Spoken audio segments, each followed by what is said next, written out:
স্বামীকে পাগল সাব্যস্ত করে স্টোর রুমে আটকে রাখল। ইন্সপেক্টর স্ত্রীর সত্যতা জেনে সবাই হতবাক হয়ে গেল। বন্ধুরা, এটি উত্তরপ্রদেশের লখনৌয়ের একটি সত্য ঘটনা, যেখানে একটি ছোট সরকারি পুলিশ কোয়ার্টারে বসবাসকারী একজন সাধারণ মানুষ তার নিজের স্ত্রীর উর্দির নিচে লুকিয়ে থাকা সত্য থেকে অজানা ছিলেন। সেই মানুষটির নাম ছিল অভিনাশ শুক্লা। লখনৌয়ের একটি স্বনামধন্য প্রাইভেট স্কুলে হিন্দি পড়ানো এক সাদাসিধে শিক্ষক। তার পৃথিবীটা খুব ছোট ছিল। সকালে স্কুল, সন্ধ্যায় বাড়ি, আর এর মাঝে স্ত্রী নেহার হাসি। সে নিজের জীবন নিয়ে সন্তুষ্ট ছিল। তার কখনো বড় বাড়ি, বড় গাড়ি বা উচ্চ পদের প্রয়োজন ছিল না। তার শুধু নিজের একটি বাড়ি দরকার ছিল, আর সেই বাড়িতে ভরসা। নেহা শুক্লা লখনৌ পুলিশের একজন ইন্সপেক্টর ছিলেন, চটপটে, আত্মবিশ্বাসী এবং নিজের কাজে কঠোর। উর্দিতে সে কাউকে ভয় পেত না। মানুষ তাকে স্যালিউট করত। পাড়ায় তার খুব সম্মান ছিল। কিন্তু গত কয়েক মাস ধরে অভিনাশ তার চোখে এক অদ্ভুত দূরত্ব লক্ষ্য করেছিল। আগে নেহা বাড়ি ফিরেই সারাদিনের কথা শেয়ার করত, কিন্তু এখন সে চুপ থাকে। ফোন সবসময় কাছে রাখে। গভীর রাতে কল আসে, আর সে ব্যালকনিতে গিয়ে নিচু স্বরে কথা বলে। অভিনাশ যখন জিজ্ঞাসা করত, সব ঠিক আছে তো, তখন উত্তর আসত, তুমি বুঝতে পারবে না, এগুলো ডিপার্টমেন্টের কথা। এক রাতে অভিনাশের হঠাৎ ঘুম ভেঙে যায়। নেহা বিছানায় ছিল না। ড্রয়িং রুমের হালকা আলোতে সে কারো সাথে ভিডিও কলে কথা বলছিল। তার কণ্ঠে সেই কোমলতা ছিল যা গত কয়েক মাস ধরে অভিনাশের জন্য অদৃশ্য হয়ে গিয়েছিল। অভিনাশ দরজার পিছনে দাঁড়িয়ে সব শুনছিল। স্যার, আপনি চিন্তা করবেন না, আমি সামলে নেব, নেহা বলছিল। স্ক্রিনে একজন সিনিয়র অফিসারের চেহারা পরিষ্কার দেখা যাচ্ছিল, ডিসিপি বিক্রম রাঠোর। কথোপকথনকে স্বাভাবিক ছিল না। এতে পেশাদার দূরত্ব ছিল না, এতে আপনত্ব ছিল। আর সেই আপনত্ব স্বামী স্ত্রীর সম্পর্কের বাইরের ছিল। অভিনাশের হাত কাঁপতে লাগল। সে নিঃশব্দে রুমে ফিরে এলো। সারা রাত তার চোখে ঘুম এলো না। সকালে সে কিছুই বলল না। সে ভেবেছিল হয়তো সে ভুল বুঝছে, কিন্তু সন্দেহ একবার মনে জায়গা করে নিলে সব কিছু সেই চোখেই দেখা যায়। পরবর্তী দিনগুলিতে সে লক্ষ্য করল, নেহা প্রায়ই বিভিন্ন বড় অফিসারদের সাথে মিটিংয়ের নামে বাইরে যায়। এসিপি করণ মালহোত্রার নামও তার ফোনে বারবার আসে। নেহা আগে কখনো ফোন লক করত না, কিন্তু এখন প্রতিটি কলের পর স্ক্রিন সাথে সাথে বন্ধ হয়ে যায়। এক রবিবার দুপুরে নেহা বাথরুমে ছিল। তার ফোন টেবিলে রাখা ছিল। হঠাৎ স্ক্রিনে একটি মেসেজ জ্বলে উঠল। গত রাত্রি স্মরণীয় ছিল। প্রেরকের নাম ছিল বিক্রম স্যার। অবিনাশের হৃৎস্পন্দন যেন থমকে গেল। হাত নিজে নিজেই ফোন তুলে নিয়েছিল। সে লক খোলার চেষ্টা করল। পাসওয়ার্ড সেই তারিখটাই ছিল যা তাদের বিয়ের তারিখ ছিল, কিন্তু এখন পাসওয়ার্ড বদলে গেছে। ঠিক সেই সময়ে বাথরুমের দরজা খুলল। নেহা তার হাতে ফোনটি দেখল। তুমি আমার ওপর নজরদারি করছ? তার কণ্ঠ কঠোর ছিল। অবিনাশের শব্দগুলো যেন শুকিয়ে গেল। আমি শুধু বুঝতে চাইছি। বুঝবে? তুমি কি বুঝবে? নেহা ফোন ছিনিয়ে নিল। তুমি একজন প্রাইভেট স্কুলের টিচার, আর আমার জগৎ আলাদা। এটি প্রথম আঘাত ছিল যা অবিনাশের আত্মসম্মানে লেগেছিল। কিন্তু সে নিজেকে সামলে নিল। তোমার আর বিক্রম স্যারের সম্পর্ক কি শুধু অফিস পর্যন্তই? নেহার চোখ কিছুক্ষণের জন্য পলক ফেলল। তারপর সে ঠান্ডা গলায় বলল, তোমার সন্দেহ হচ্ছে? হয়তো তোমার মাথা ঠিকমতো কাজ করছে না। সেই দিনের পর থেকে পরিস্থিতি বদলে গেল। বাড়িতে নীরবতা নেমে এলো। অবিনাশ কথা বলার চেষ্টা করত, নেহা এড়িয়ে যেত। মাঝে মাঝে সে ইচ্ছাকৃতভাবে তাকে উপেক্ষা করত, তার কথাগুলোকে বিকৃত করে উপস্থাপন করত। ধীরে ধীরে নেহা একটি নতুন খেলা শুরু করল। সে তার সহকর্মীদের সামনে বলতে লাগল, অবিনাশ আজকাল অদ্ভুত আচরণ করছে, অকারণে চিৎকার করছে। অবিনাশ অবাক হয়ে গেল। সে কখনো গলা উঁচিয়ে কথা বলেনি, কিন্তু এখন প্রতিবেশীদের দৃষ্টিভঙ্গি বদলাতে শুরু করল। কেউ তাকে দেখে ফিসফিস করত, কেউ সহানুভূতির দৃষ্টিতে দেখত। এক সন্ধ্যায় নেহা হঠাৎ বলল, আমার মনে হয় তোমার ডাক্তার দেখানো উচিত। কেন? অবিনাশ জিজ্ঞেস করল। তোমার হ্যালুসিনেশন হচ্ছে, সব ব্যাপারেই সন্দেহ, এগুলো মানসিক অসুস্থতার লক্ষণ। এ কথা শুনে অবিনাশ হতবাক হয়ে গেল। যে মানুষটি তাকে সবচেয়ে বেশি বুঝেছিল সেই তাকে পাগল বলছে। কিছুদিন পর নেহা তাকে সিভিল হসপিটালে নিয়ে গেল। সে বলল, রুটিন চেকআপ। সেখানে একজন ডাক্তার আগে থেকেই প্রস্তুত ছিলেন। নেহা আলাদা রুমে ডাক্তারের সাথে অনেকক্ষণ কথা বলল। অবিনাশ যখন ভেতরে গেল, তাকে অদ্ভুত প্রশ্ন করা হল, আপনি কি কোনো আওয়াজ শুনতে পান? আপনার কি মনে হয় কেউ আপনার বিরুদ্ধে ষড়যন্ত্র করছে? অবিনাশ পরিষ্কারভাবে বলল, না, কিন্তু ডাক্তারের চোখে আগে থেকেই সিদ্ধান্ত লেখা ছিল। বাড়ি ফেরার সময় নেহা অস্বাভাবিকভাবে শান্ত ছিল। রাতে সে নিজে খাবার পরিবেশন করে বলল, আমি তোমার ভালো চাই। তার হাসিতে আপনত্ব ছিল না, ছিল একটি পরিকল্পনা। সেই রাতে অবিনাশ শেষবারের মতো চেষ্টা করল, যদি আমার কোনো ভুল হয়ে থাকে তাহলে বলে দাও, কিন্তু আমাকে রোগী বানিও না। নেহা সরাসরি উত্তর দিল না, সে শুধু বলল, তুমি আর আগের মতো নেই। অবিনাশ প্রথমবার অনুভব করল যে সে একা। সেই বাড়িতে যেখানে একসময় ভরসা ছিল, এখন শুধু সন্দেহ আর ষড়যন্ত্রের গন্ধ। সে জানত না যে তার বিরুদ্ধে ফাইল তৈরি হয়ে গেছে, মেডিকেল নোটে লেখা হয়ে গেছে প্যারানয়েড আচরণ, হ্যালোসিনেশন। আর সেই রাতেই নেহা তার ফোনে কাউকে মেসেজ করল, রিপোর্ট পেয়ে গেছি। সেই রাতেই নেহা ঠিক কই বাড়িতে দুজন পুলিশকর্মী এসে হাজির। দুজনই নেহার অধীনে কাজ করত। তারা আনুষ্ঠানিক হাসি নিয়ে বসেছিল, কিন্তু পরিবেশে উত্তেজনা ছিল। ম্যাডাম বললেন যে স্যারের শরীর ঠিক নেই, একজন বলল। অবিনাশ চমকে নেহার দিকে তাকালো। তুমি এদের কেন ডেকেছ? নেহা অত্যন্ত শান্ত গলায় বলল, তুমি কাল রাতে খুব চিৎকার করছিলে, নিজের সাথে কথা বলছিলে, আমার ভয় লেগেছিল। এটা মিথ্যে কথা। অবিনাশের গলা প্রথমবার উঁচুতে উঠল। নেহা সাথে সাথে পিছিয়ে গেল, যেন সে ভয় পেয়েছে। দেখলেন, এই আচরণটাই, নেহা বলল। পুলিশকর্মীদের দৃষ্টিভঙ্গি বদলে গেল। তাদের মধ্যে সহানুভূতি ছিল, কিন্তু সত্য জানার কোনো চেষ্টা ছিল না। কিছুক্ষণ পরেই সিভিল হাসপাতালে যে ডাক্তারের সাথে দেখা হয়েছিল, সেই ডাক্তার বাড়িতে এলেন। তার হাতে একটি ফাইল ছিল। রিপোর্ট এসে গেছে, সে নেহাকে বলল। অবিনাশের সামনে কাগজটি খোলা হল। তাতে পরিষ্কার লেখা ছিল, রোগীর হ্যালুসিনেশন এবং আক্রমণাত্মক প্রবণতার লক্ষণ রয়েছে। এটা মিথ্যে। অবিনাশ কাঁপা গলায় বলল, আমি সম্পূর্ণ সুস্থ। ডাক্তার আনুষ্ঠানিক কণ্ঠে বললেন, মানসিক রোগীরা প্রায়ই এমন কথা বলে। এই শব্দগুলো হাতুড়ির মতো আছড়ে পড়ল। নেহা ধীরে ধীরে বলল, আমি তোমাকে বাঁচাচ্ছি, তুমি আমাকে শেষ করছো? অবিনাশ জবাব দিল। সন্ধে হতে হতে বাড়ির বাইরে খবর ছড়িয়ে পড়েছিল। ইন্সপেক্টর ম্যাডামের স্বামীর মানসিক অবস্থার অবনতি হয়েছে। প্রতিবেশীরা জানালা দিয়ে উঁকি দিচ্ছিল, ফিসফিসানি বাড়ছিল। রাতে নেহা খাবার এনে সামনে রাখল। অবিনাশ খেল না, তার ভয় লাগছিল। ভয় পাচ্ছ? নেহা জিজ্ঞাসা করল। হ্যাঁ, সে প্রথমবার পরিষ্কারভাবে বলল। তোমাকে? নেহার চোখে এক মুহূর্তের জন্য বিরক্তি ঝিলিক দিয়ে উঠল। তারপর সে জলের গ্লাস এগিয়ে দিল। ওষুধ আছে, ডাক্তার দিয়েছেন। আমি কোনো ওষুধ খাব না। নেহা বাইরে বসে থাকা পুলিশকর্মীদের ইশারা করল। তারা ভেতরে এলো। স্যার, এটা আপনার ভালোর জন্যই, একজন বলল। অবিনাশ পিছিয়ে গেল। এটা বেআইনি, সে বলল। নেহা কঠোর স্বরে বলল, যখন কেউ নিজের জন্য বিপদের কারণ হয়ে দাঁড়ায়, তখন পরিবারকে সিদ্ধান্ত নিতে হয়। এরপর সবকিছু খুব দ্রুত ঘটে গেল। একজন পুলিশকর্মী তার হাত ধরল, ডাক্তার ইঞ্জেকশন বের করলেন। অবিনাশ নিজেকে ছাড়ানোর চেষ্টা করল, কিন্তু দুটি শক্তিশালী হাতের সামনে সে দুর্বল হয়ে পড়ল। সূচ ফুটল। কয়েক সেকেন্ডের মধ্যেই তার দৃষ্টি ঝাপসা হয়ে এলো। শেষবারের মতো সে নেহাকে দেখল। নেহা তার দিকে তাকিয়েছিল, বিনা কোনো অনুতাপে। যখন তার চোখ খুলল, চারদিকে অন্ধকার। ঘরটায় স্যাঁতস্যাঁতে গন্ধ। কাঠের আলমারি, পুরনো বাক্স, ধুলো। এটা বাড়ির স্টোর রুম ছিল। দরজা বাইরে থেকে বন্ধ ছিল। অবিনাশ টলমল পায়ে উঠল। সে দরজায় ধাক্কা দিল। নেহা, দরজা খোলো। বাইরে থেকে আওয়াজ এলো, শান্ত হও, তুমি নিজেকে আঘাত করবে। আমাকে বের করো, আমি অসুস্থ নই। তোমার চিকিৎসার প্রয়োজন আছে।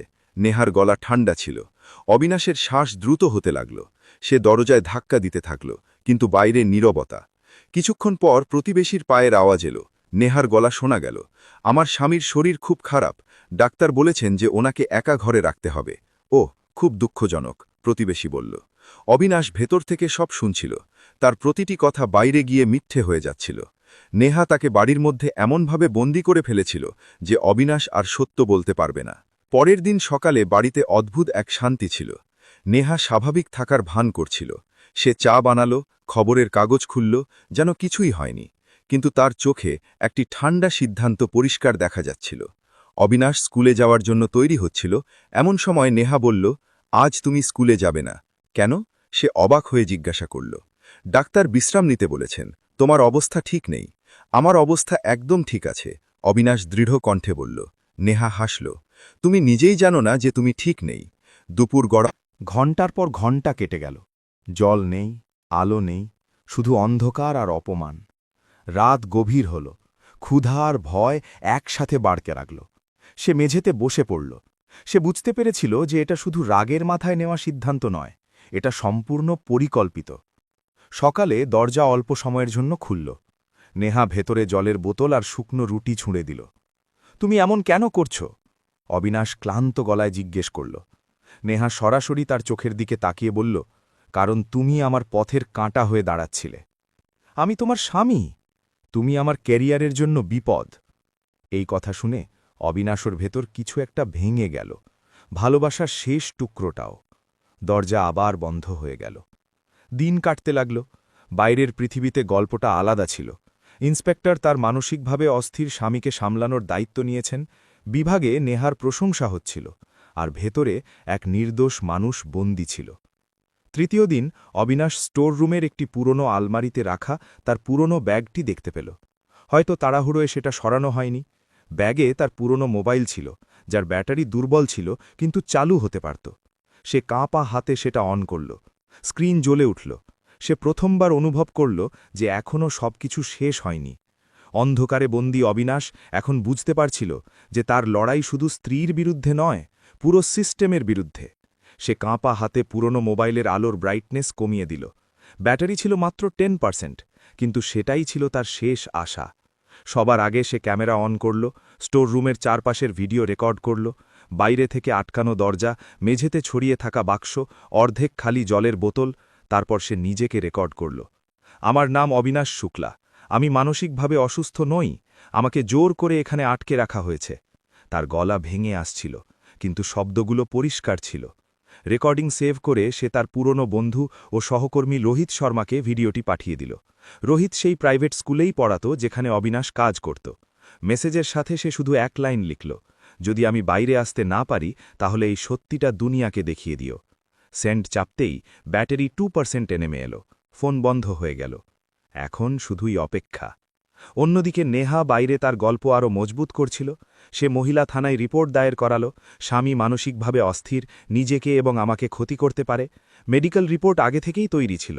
তৃতীয় দিন রোহিত স্কুলে পৌঁছতেই সে জানতে পারল যে অবিনাশ অনেক দিন ধরে আসছে না, ফোনও বন্ধ। তখনই তার মোবাইলে সেই ভিডিওটি এলো। সে দেখার সাথে সাথেই তার পায়ের তলা মাটি সরে গেল। রোহিত সোজা পুলিশ কোয়ার্টারে পৌঁছল। বাইরে দাঁড়িয়ে থাকা কনস্টেবল তাকে আটকাল। ম্যাডাম ব্যস্ত আছেন। রোহিত বলল, আমার অবিনাশের সাথে দেখা করতে হবে। তখনই নেহা বাইরে এলো, চেহারায় কৃত্রিম উদ্বেগ। অবিনাশ ঠিক নেই, ডাক্তার দেখা করতে নিষেধ করেছেন। রোহিত তার দিকে মোবাইলটি বাড়িয়ে দিল। এই ভিডিওটি কি? নেহার চেহারা এক মুহূর্তের জন্য ফ্যাকাশে হয়ে গেল, কিন্তু সে তাড়াতাড়ি নিজেকে সামলে নিল। দেখুন, মানসিক রোগীরা প্রায়ই এমন কথা বলে, তাদের হ্যালুসিনেশন হয়। রোহিত গম্ভীরভাবে বলল, যদি সে অসুস্থ হয় তাহলে তাকে হাসপাতালে থাকা উচিত, স্টোর রুমে নয়। নেহার গলা ঠান্ডা হয়ে গেল। আপনি আপনার সীমা অতিক্রম করছেন। রোহিত বুঝতে পেরেছিল যে সরাসরি লড়াই করে কোনো লাভ নেই। সে সোজা আইনজীবী মীরা সাক্সেনার কাছে পৌঁছল।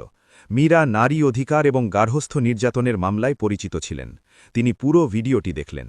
মীরা গম্ভীর স্বরে বললেন, এটি বেআইনি বন্দিদশার মামলা। স্ত্রী হোক বা অন্য কেউ, কাউকে আইনি নির্দেশ ছাড়া বন্দী করা যায় না। সেই সন্ধ্যায় মীরা জেলা আদালতে পিটিশন দায়ের করলেন। অভিযোগ ছিল বেআইনিভাবে আটকে রাখা এবং মানসিক নির্যাতন। পরের দিন আদালত থেকে নোটিশ জারি হল। পুলিশ বিভাগে চাঞ্চল্য ছড়িয়ে পড়ল। বিষয়টি মিডিয়া পর্যন্ত পৌঁছে গেল। খবর সম্প্রচারিত হতে লাগল ইন্সপেক্টরের বিরুদ্ধে স্বামীকে বন্দী করে রাখার অভিযোগ। নেহার senior officer DCP Vikram Rathore তাকে ফোন করলেন। এই বিষয়টি বড় আকার ধারণ করছে, সামলাও এটা। নেহা প্রথমবারের মতো ঘাবড়ে গেল। স্যার, সব নিয়ন্ত্রণে ছিল, জানি না ভিডিও কিভাবে বাইরে গেল। যদি সত্যি প্রমাণিত হয় তাহলে আমরা সবাই ফাঁসবে। অন্যদিক থেকে কঠোর গলা শোনা গেল। এদিকে আদালতের নির্দেশে ম্যাজিস্ট্রেট এবং দুজন অফিসার পরিদর্শনের জন্য পুলিশ কোয়ার্টারে পৌঁছালেন। দরজা খুলল। নেহা আনুষ্ঠানিকভাবে স্বাগত জানাল। আমার স্বামী অসুস্থ, দয়া করে তাকে বিরক্ত করবেন না। ম্যাজিস্ট্রেট সরাসরি বললেন, আমাদের দেখতে হবে। স্টোররুমের বাইরে দাঁড়িয়ে থাকা নেহার হাত হালকা কাঁপছিল, কিন্তু এখন আর পিছিয়ে যাবার কোনো পথ ছিল না। দরজা খোলা হল। ভেতর থেকে তীব্র আলোর ছটায় কুঁকড়ে যাওয়া অবিনাশকে দেখা গেল। দাড়ি বড়, চোখগুলো গর্তে ঢুকে গেছে, কিন্তু সে সম্পূর্ণ সজাগ ছিল। আপনার নাম? ম্যাজিস্ট্রেট জিজ্ঞেস করলেন। অবিনাশ শুক্লা, সে পরিষ্কার গলায় বলল। আপনি কি এখানে নিজের ইচ্ছায় আছেন? না, আমাকে জোর করে আটকে রাখা হয়েছে। ঘরে নিস্তব্ধতা নেমে এলো। নেহা সাথে সাথে বলল, দেখুন, ওনার হ্যালুসিনেশন হচ্ছে। অবিনাশ মাঝখানে বলে উঠল, যদি আমি অসুস্থ হই তাহলে আমার চিকিৎসা হাসপাতালে কেন হচ্ছে না? আমাকে একা কেন আটকে রাখা হয়েছে? ম্যাজিস্ট্রেট মেডিকেল রিপোর্ট চাইলেন। রিপোর্ট দেখানো হলো। মীরা সাক্সেনাও সেখানে পৌঁছে গিয়েছিলেন। তিনি ডাক্তারকে জিজ্ঞাসা করলেন, আপনি কি ওনার সম্পূর্ণ মনস্তাত্ত্বিক পরীক্ষা করেছিলেন? ডাক্তার ইতস্তত করলেন। সেগুলো প্রাথমিক লক্ষণ ছিল। আপনি কি ওনাকে কোনো মানসিক হাসপাতালে ভর্তি করিয়েছিলেন? না। তাহলে যথাযথ প্রক্রিয়া ছাড়া আপনি কিভাবে ওনাকে মানসিক রোগী ঘোষণা করলেন? ডাক্তার চুপ হয়ে গেলেন। ম্যাজিস্ট্রেট অবিলম্বে নির্দেশ দিলেন, অবিনাশ শুক্লাকে এখনই মুক্ত করা হোক এবং একটি স্বাধীন মেডিকেল বোর্ড দ্বারা পরীক্ষা করানো হোক। নেহার চেহারা সাদা হয়ে গেল। অবিনাশ যখন স্টোররুম থেকে বাইরে বেরোল, সে প্রথমবার খোলা আকাশ দেখল। তার চোখে জল ছিল, কিন্তু গলা ছিল মজবুত। পরের দিন স্বাধীন মেডিকেল বোর্ডের পরীক্ষা হল। ৩ জন বিশেষজ্ঞ ডাক্তার আলাদা আলাদা প্রশ্ন করলেন।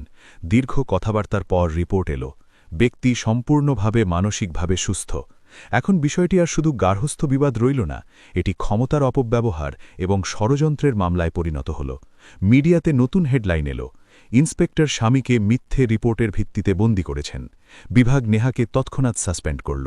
ডিসিপি বিক্রম রাঠোর এবং এসিপি করণ মালহোত্রার কল রেকর্ডও তদন্তের অন্তর্ভুক্ত হল। তাদের এবং নেহার মধ্যে ব্যক্তিগত কথাবার্তার প্রমাণ সামনে আসতে লাগল। নেহার কাছে আর কোনো গল্প বেঁচে রইল না। কয়েকদিনের মধ্যেই বিষয়টি জেলা আদালতে শুনানির জন্য নির্ধারিত হল। কোর্টরুম লোকে লোকারণ্য ছিল। সাংবাদিক, বিভাগীয় কর্মকর্তা, সাধারণ মানুষ সবাই উপস্থিত। মীরা সাক্সেনা ভিডিও প্রমাণ পেশ করলেন। স্টোররুমের সেই অন্ধকার, সেই বন্ধ দরজা, সেই আওয়াজ। স্ক্রিনে অবিনাশের রেকর্ডিং চলছিল, আমি মানসিকভাবে অসুস্থ নই।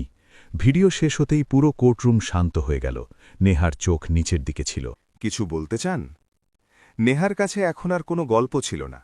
তার আইনজীবী আনুষ্ঠানিক যুক্তি দেওয়ার চেষ্টা করলেন, মাননীয় আদালত, এটি একটি পারিবারিক বিষয়।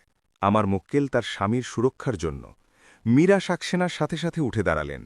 মাননীয় আদালত, কোনো অবস্থাতেই কোনো নাগরিককে আইনি নির্দেশ ছাড়া বন্দী করা অপরাধ।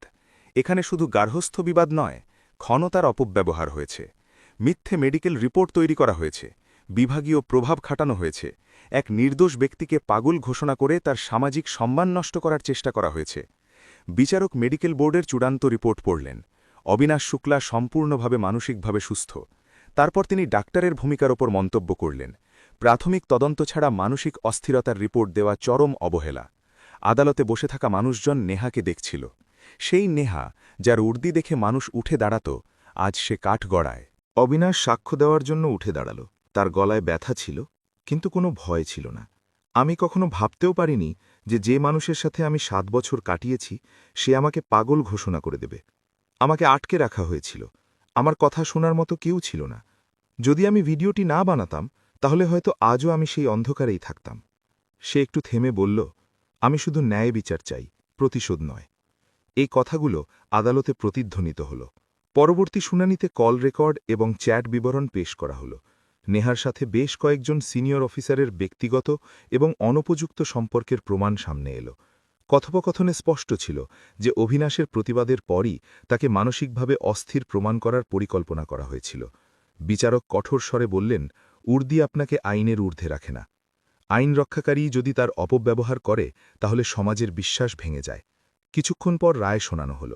ইন্সপেক্টর নেহা শুক্লাকে ভারতীয় দণ্ডবিধির ধারা অনুযায়ী বেআইনিভাবে আটকে রাখা, মানসিক নির্যাতন এবং ষড়যন্ত্রের অপরাধে দোষী সাব্যস্ত করা হচ্ছে। তাকে 3 বছরের সশ্রম কারাদণ্ড এবং বিভাগীয় চাকরি থেকে বরখাস্ত করা হচ্ছে। সংশ্লিষ্ট ডাক্তারের বিরুদ্ধেও ব্যবস্থা নেওয়ার নির্দেশ দেওয়া হচ্ছে।